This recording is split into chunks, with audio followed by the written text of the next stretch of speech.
안녕하세요. 심리학의 세계에 오신 것을 환영합니다.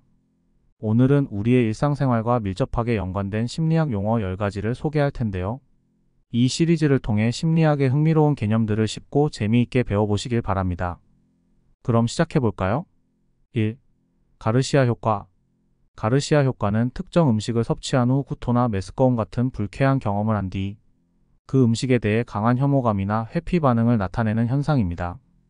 이 효과는 미국의 심리학자 존 가르시아가 실험을 통해 밝혀낸 것으로 전통적인 고전적 조건 형성과 연관되지만 몇 가지 독특한 차이가 있습니다.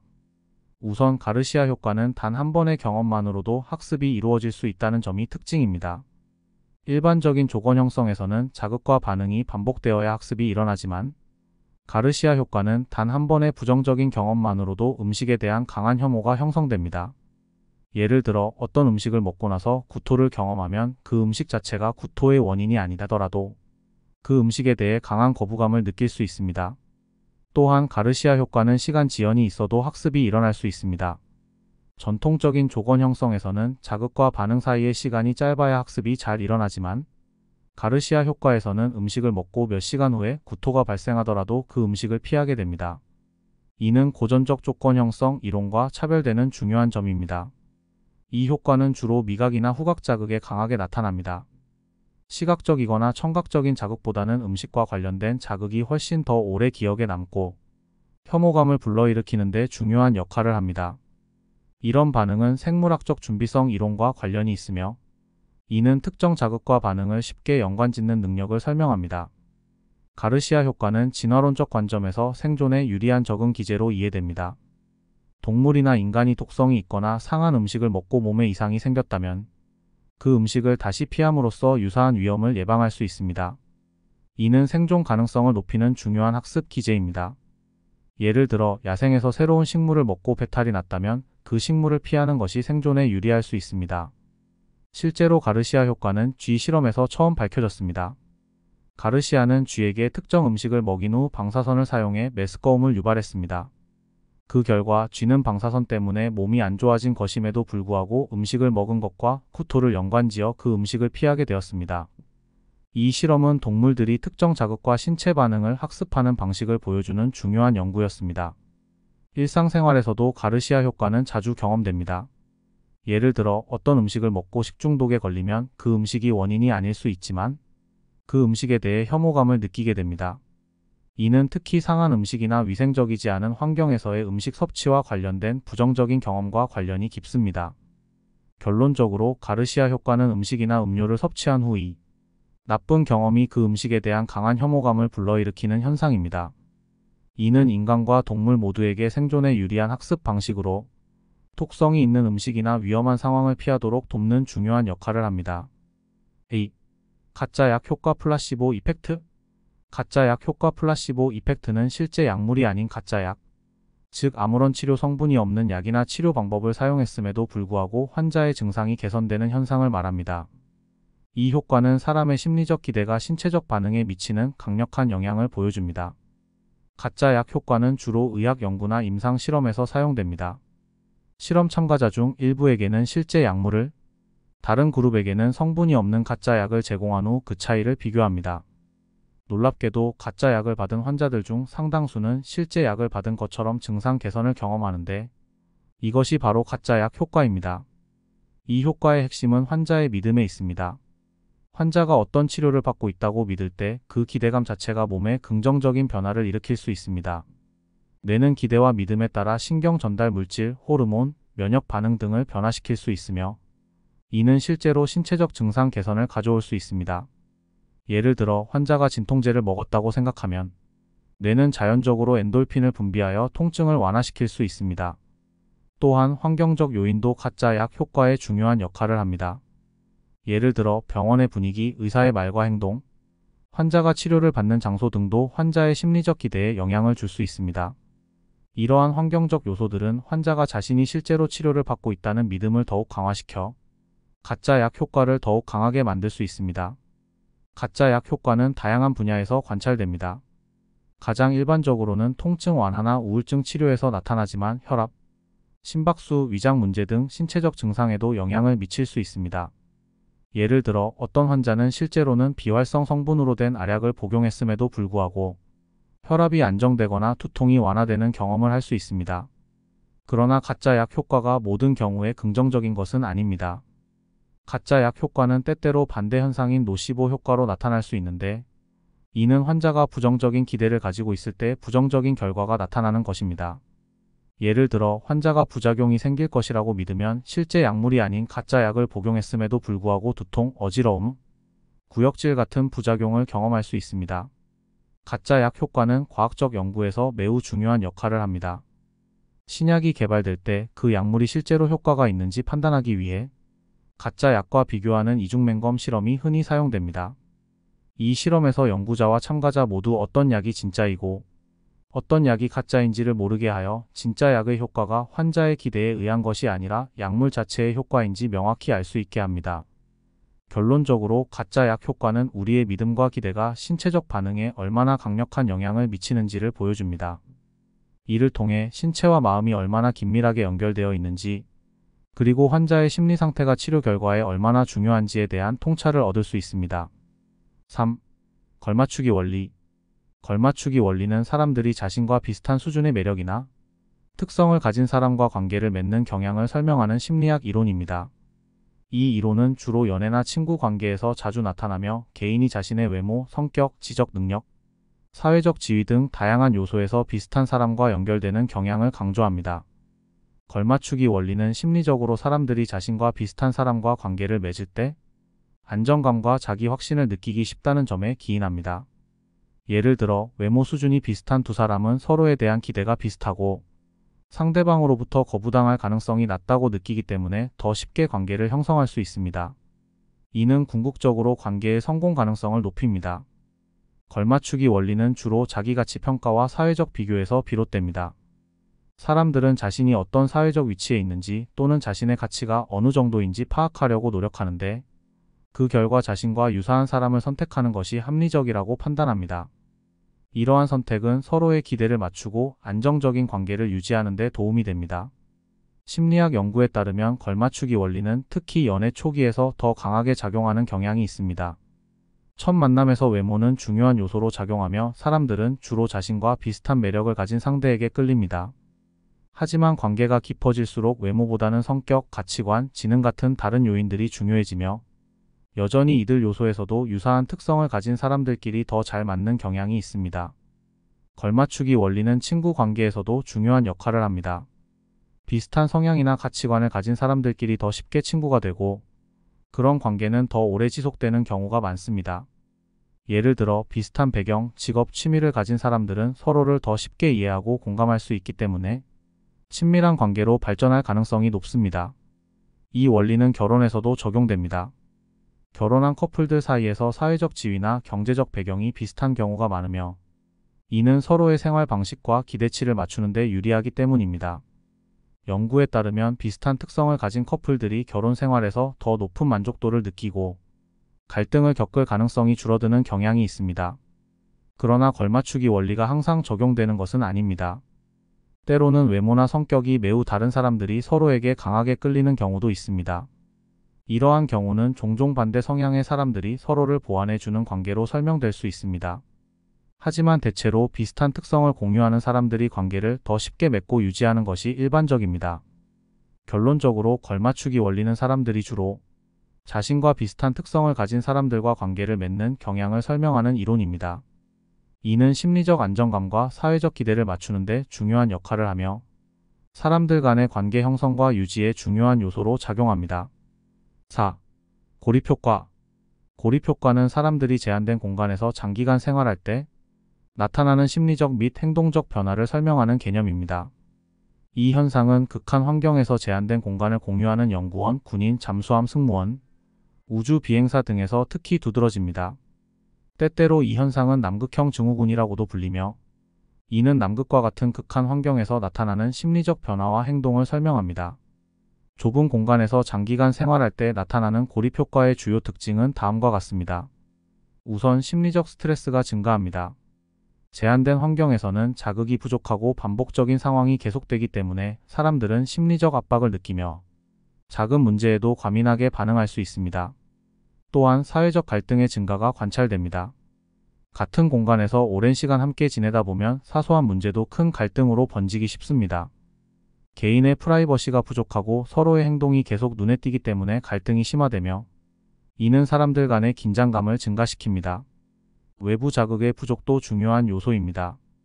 극한 환경에서는 외부 세계와 단절된 느낌을 받을 수 있으며 이는 우울감이나 불안을 초래할 수 있습니다. 예를 들어 남극이나 우주에서는 일상적인 자연의 변화가 없기 때문에 심리적 고립감을 느끼기 쉽습니다. 또한 정신적, 신체적 피로가 누적되기도 합니다.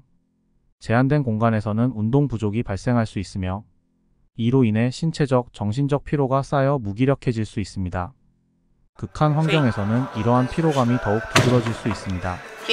남극형 증후군을 겪는 사람들은 기분 변화, 집중력 저하, 사회적 회피, 공격성 증가 등의 증상을 보일 수 있습니다. 감정의 기복이 심해지고 우울감이나 불안감이 두드러지며 일상적인 업무에 집중하기 어려워지고 사회적 상호작용을 피하고 고립된 상태로 머무르려는 경향이 증가할 수 있습니다. 이러한 증상은 생체 리듬이 흐트러지고 심리적, 신체적 스트레스가 결합되면서 심화됩니다. 이러한 고립 효과를 줄이기 위한 몇 가지 대응 전략이 필요합니다. 정기적인 소통과 사회적 지원을 통해 제한된 환경에서도 규칙적으로 소통하고 외부 세계와 연락을 유지하는 것이 중요합니다. 팀원 간의 소통을 통해 갈등을 최소화하고 심리적 안정을 유지할 수 있습니다. 규칙적인 신체 활동도 중요합니다. 가능한 한 규칙적으로 운동을 하여 신체적, 정신적 피로를 줄이고 스트레스를 해소할 수 있습니다. 명확한 일과 및 목표 설정을 통해 일상에서의 동기부여를 유지하고 체계적인 관리로 심리적 안정감을 유지할 수 있습니다. 심리적 지원을 제공받는 것도 필요합니다. 정기적인 심리 상담이나 정신 건강 모니터링을 통해 우울증이나 불안 같은 증상을 예방하고 관리할 수 있습니다. 결론적으로 고립 효과는 좁은 공간에서 장기간 생활할 때 나타나는 심리적 및 행동적 변화를 설명하며 이를 이해하고 적절한 대응 전략을 마련하는 것이 중요합니다. 고립된 환경에서 겪는 스트레스와 갈등을 관리하기 위해 심리적 지원과 규칙적인 일상 유지가 필요합니다. 5. 고백 효과. 고백 효과는 개인이 자신의 잘못이나 비밀을 공개적으로 고백할 때 경험하는 심리적 변화와 그로 인한 사회적 영향을 설명하는 개념입니다. 이 효과는 자신과 타인 간의 신뢰를 구축하거나 회복하는 데 중요한 역할을 하며 여러 심리적 혜택을 제공합니다. 고백 효과의 주요 측면 중 하나는 심리적 해방감입니다. 자신의 잘못이나 비밀을 고백함으로써 개인은 내면의 부담감이나 죄책감을 덜어내고 감정적으로 상쾌해지는 느낌을 받을 수 있습니다. 이 과정에서 개인은 자신의 감정을 솔직히 드러내어 심리적 짐을 덜어내고 더 나아가 정서적 안정감을 찾게 됩니다. 또한 고백은 사회적 신뢰 회복에 도움을 줄 수 있습니다. 자신의 실수나 결점을 솔직하게 인정함으로써 다른 사람들은 이를 정직한 태도로 받아들이고 그에 따라 신뢰를 쌓게 됩니다. 예를 들어 친구나 동료와의 관계에서 잘못된 행동이나 비밀을 고백하면 상대방은 이를 이해하고 관계를 더욱 강화할 수 있습니다. 자기 수용 또한 고백 효과의 중요한 부분입니다. 자신의 결점이나 실수를 인정하고 수용하는 과정은 개인의 자아 성찰을 돕고 자기 이해를 심화시킵니다. 고백을 통해 개인은 자신의 부족한 점을 받아들이고 이를 통해 성장을 도모할 수 있습니다. 고백 효과는 일상적인 인간관계에서 많은 영향을 미칩니다. 예를 들어 연애 관계나 친구 관계에서 과거의 실수나 비밀을 고백하는 것은 관계를 강화하는 데 도움이 될 수 있습니다. 고백을 통해 상대방에게 진실을 드러내면 상대방은 이를 신뢰의 표시로 받아들이고 관계가 더 깊어질 수 있습니다. 하지만 고백이 항상 긍정적인 결과를 보장하는 것은 아닙니다. 고백이 적절하게 이루어지지 않거나 타이밍이 잘못되면 오히려 부정적인 결과를 초래할 수 있습니다. 예를 들어 잘못된 행동이나 비밀을 고백하더라도 그에 대한 사후 조치가 부족하다면 신뢰 회복이 어려울 수 있습니다. 따라서 고백은 신중하게 이루어져야 하며 그에 따른 책임과 대처 방안이 함께 고려되어야 합니다. 결론적으로 고백 효과는 개인의 심리적 안정감과 사회적 신뢰를 구축하는 데 중요한 역할을 하며 이를 통해 인간관계를 더욱 돈독히 할 수 있습니다. 고백을 통해 자신과 타인 간의 신뢰를 강화하고 개인적 성장을 이루는 것이 가능하다는 점에서 고백 효과는 심리학적 연구와 실생활에서 중요한 의미를 지니고 있습니다. 6. 기본 귀인 오류. 기본 귀인 오류 펀더멘탈 어트리뷰셔널 에러는 타인의 행동을 해석할 때 개인의 성격이나 내적인 특성에 과도하게 의존하고 상황적 요인을 간과하는 경향을 설명하는 심리학적 개념입니다. 이 오류는 사람들이 다른 사람들의 행동을 평가할 때 주로 개인의 성향이나 특성에 초점을 맞추고 외부 환경이나 상황적 요인을 충분히 고려하지 않는 현상을 의미합니다. 이 오류의 핵심은 타인의 행동을 내부적 요인, 즉 그 사람의 성격이나 의도와 같은 개인적인 특성으로 설명하려는 경향입니다. 예를 들어 누군가가 약속 시간에 늦는 경우, 우리는 그 사람의 게으르거나 무책임한 성격 때문이라고 생각할 수 있습니다. 그러나 그 사람이 교통체증에 갇혔거나 예기치 않은 상황에 처했을 가능성은 간과하는 경우가 많습니다. 기본 귀인 오류는 다음과 같은 방식으로 나타납니다. 타인의 행동을 그 사람의 성격, 성향, 의도와 같은 내부적 특성에 의해 발생한 것으로 간주합니다. 예를 들어 동료가 일을 제대로 하지 않았을 때 그 동료의 능력 부족이나 게으름 때문이라고 평가할 수 있습니다. 타인의 행동을 평가할 때 외부 상황이나 환경적 요인을 충분히 고려하지 않는 경향이 있습니다. 교통체증이나 개인적인 문제 등 외부 요인이 영향을 미쳤을 가능성은 무시되거나 간과될 수 있습니다.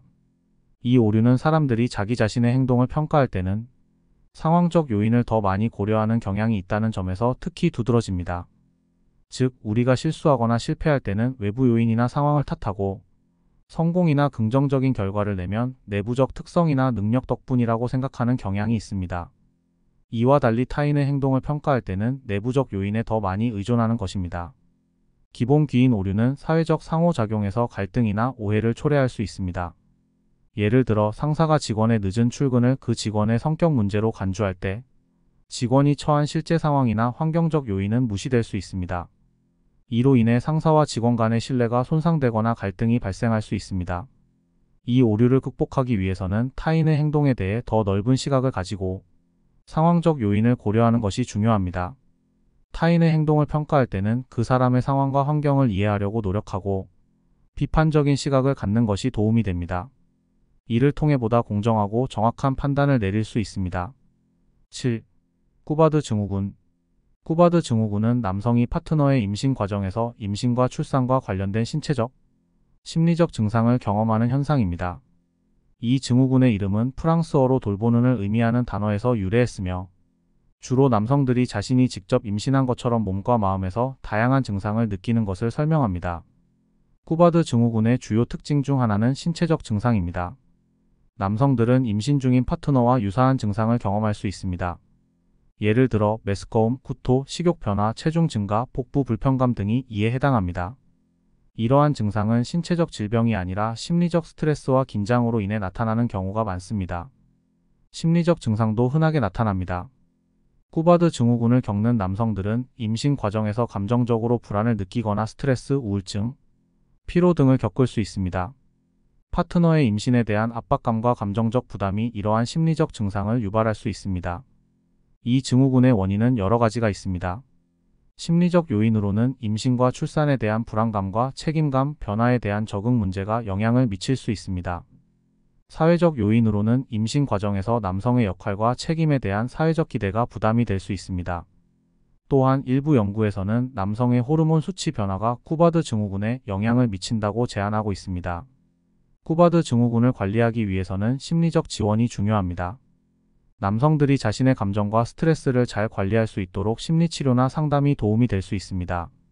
또한 커플 간의 소통을 통해 임신 과정에서의 감정과 역할에 대해 서로 이해하고 명확히 하는 것이 중요합니다. 건강한 생활 습관도 도움이 될 수 있으며 균형 잡힌 식사와 규칙적인 운동을 통해 신체적 건강을 유지하는 것이 좋습니다. 결론적으로 쿠바드 증후군은 남성이 임신과 출산 과정에서 경험할 수 있는 복합적인 신체적, 심리적 상태를 설명하며 이를 이해하고 적절히 관리함으로써 임신을 경험하는 남성과 그 파트너가 건강하게 이 과정을 겪을 수 있도록 돕는 것이 중요합니다. 8. 낙인 효과. 낙인 효과는 사회에서 특정 행동이나 특성이 부정적으로 여겨져 그로 인해 개인이 차별을 받거나 부정적인 평가를 경험하는 현상을 말합니다. 낙인 효과는 개인의 사회적 관계와 자아 정체성에 큰 영향을 미칠 수 있습니다. 낙인 효과의 주요 특징 중 하나는 사회적 낙인입니다. 이는 특정 특성이나 행동이 사회에서 부정적인 시각으로 간주될 때 발생합니다. 예를 들어 정신건강 문제를 가진 사람이나 범죄 기록이 있는 사람은 종종 사회적으로 비난받고 차별을 받을 수 있습니다. 이러한 낙인은 개인의 사회적 지지와 기회를 제한하고 그들을 사회적으로 소외시키는 결과를 초래할 수 있습니다. 자기 낙인도 중요한 요소입니다. 사회에서 부정적인 낙인을 경험한 개인은 스스로를 부정적으로 평가하거나 자신감이 떨어질 수 있습니다. 이로 인해 자아 정체성에 심각한 영향을 미치며 자신의 능력이나 가치에 대한 신뢰를 잃게 될 수 있습니다. 낙인 효과는 종종 사회적 차별로 이어지며 낙인이 찍힌 개인은 직장이나 교육, 사회적 관계에서 불이익을 겪을 수 있습니다. 예를 들어 범죄 기록이 있는 사람은 취업 기회를 얻기 어렵거나 정신건강 문제를 가진 사람은 사회적 지원을 받기 어려울 수 있습니다. 이로 인해 고립과 소외가 발생할 수 있습니다. 낙인으로 인해 개인은 사회적 관계에서 소외감을 느끼거나 고립될 수 있으며 이는 개인의 심리적 웰빙에 부정적인 영향을 미칩니다. 낙인 효과를 극복하기 위해서는 몇 가지 접근 방법이 필요합니다. 첫째, 교육과 인식 개선을 통해 낙인에 대한 사회적 인식을 변화시키고 특정 특성이나 행동에 대한 이해를 높이는 것이 중요합니다.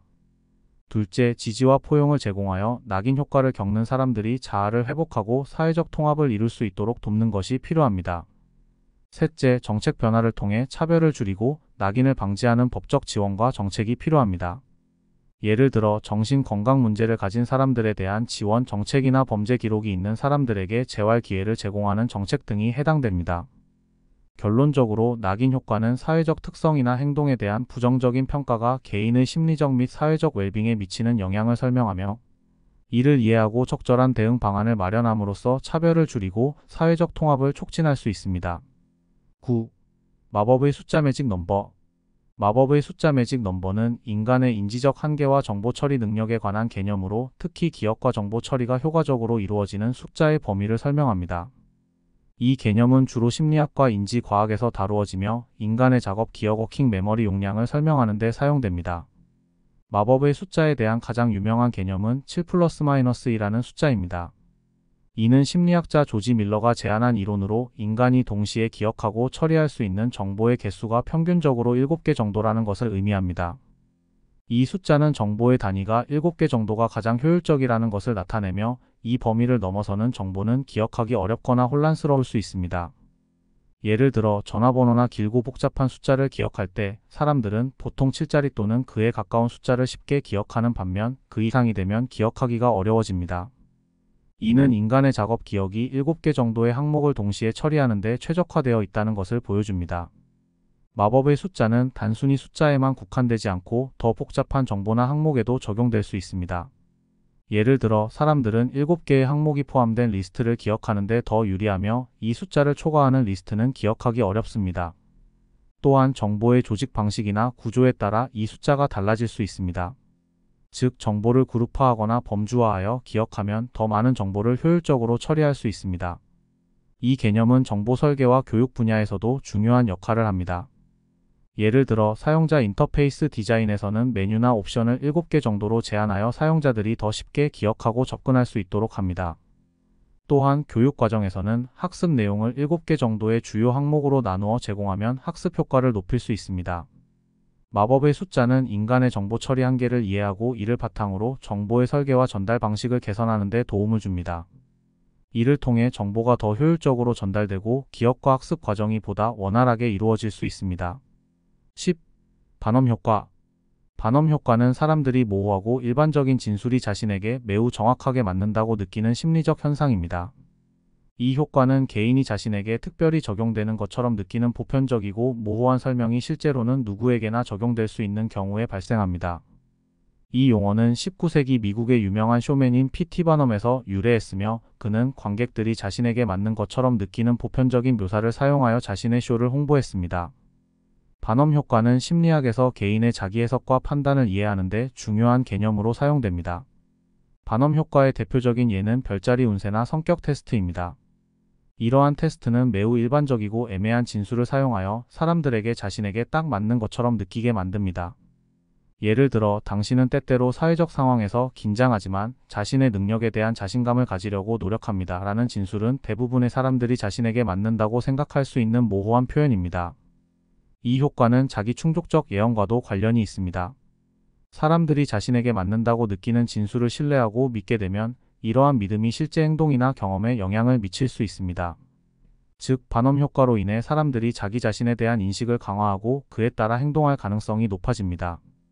반엄 효과는 심리적 원리와도 관련이 있습니다. 사람들은 자신의 특성과 관련된 정보를 찾고 일반적인 설명이 자신에게 맞다고 생각하는 경향이 있습니다. 이는 사람들이 자신에 대해 긍정적인 정보를 찾으려는 심리적 경향과 관련이 있습니다. 이 효과는 심리학적 연구와 실험에서도 관찰됩니다. 많은 연구에서는 참가자들이 자신이 참여한 성격 테스트나 점술에 대해 긍정적인 평가를 하는 경향이 있음을 보여주었습니다. 이는 테스트의 결과가 누구에게나 적용될 수 있는 모호한 설명일지라도 개인이 그것을 자신의 특성에 맞게 해석하기 때문입니다. 결론적으로 반엄 효과는 사람들의 심리적 해석 방식과 자기 인식을 이해하는 데 중요한 개념입니다. 사람들이 모호하고 일반적인 진술을 자신에게 맞는 것으로 느끼는 이유를 설명하며 개인의 자기 인식과 행동에 미치는 영향을 연구하는 데 유용합니다. 오늘 소개한 심리학 용어들이 여러분의 일상생활에 어떻게 적용되는지 느껴보셨나요? 다음 영상에서는 또 다른 심리학 용어들을 가지고 찾아올 테니 구독과 좋아요를 눌러주시고 알림 설정을 해주세요. 여러분의 심리학 탐구에 도움이 되기를 바랍니다. 감사합니다.